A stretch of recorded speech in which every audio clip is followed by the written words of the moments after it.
This is VOA News, reporting by remote. I'm David Byrd. Afghanistan's Taliban urged the United States Saturday to unfreeze Afghanistan central bank reserves during an ongoing meeting with an American delegation in Qatar.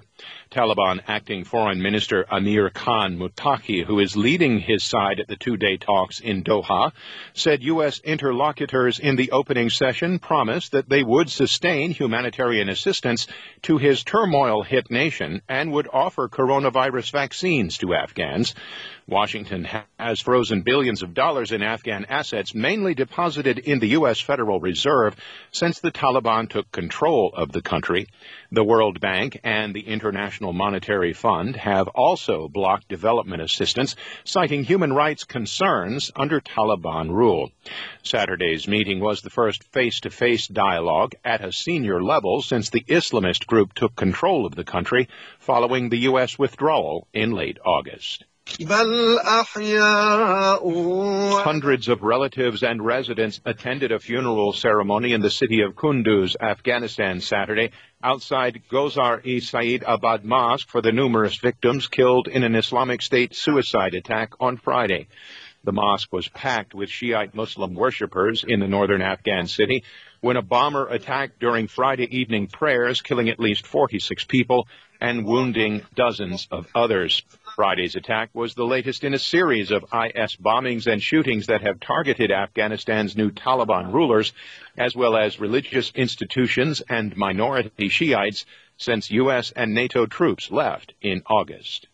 You can find more on our website, voanews.com. You can also follow us on the VOA mobile app. This is VOA News. Taiwan has responded angrily Saturday to Chinese President Xi Jinping's vow for a peaceful reunification.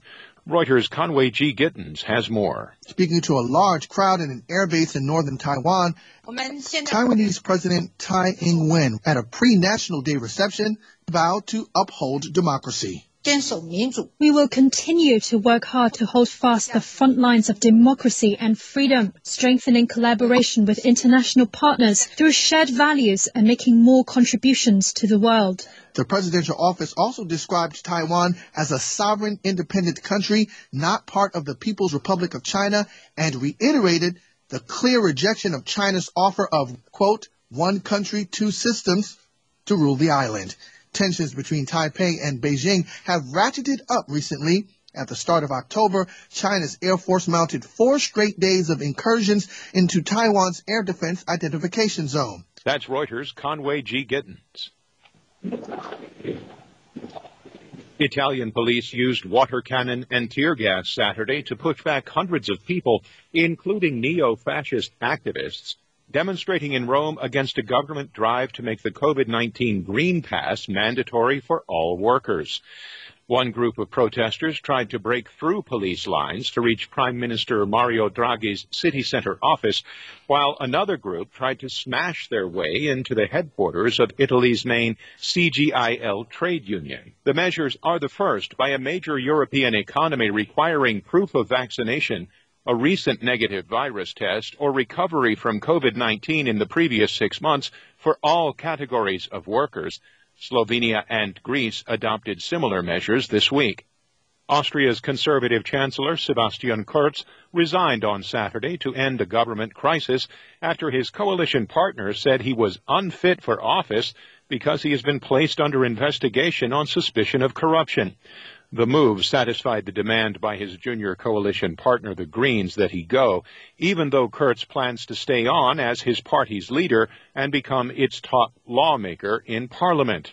Prosecutors said Wednesday they had placed Kurz and 9 others under investigation on suspicion of breach of trust, corruption, and bribery with various levels of involvement.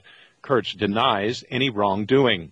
The Greens began talks on Friday with Austria's 3 opposition parties, which have all demanded that Kurz resign and had planned to submit 1 or more no-confidence motions against him at a special session of Parliament on Tuesday. Be sure to log on to our website, voanews.com, reporting by remote.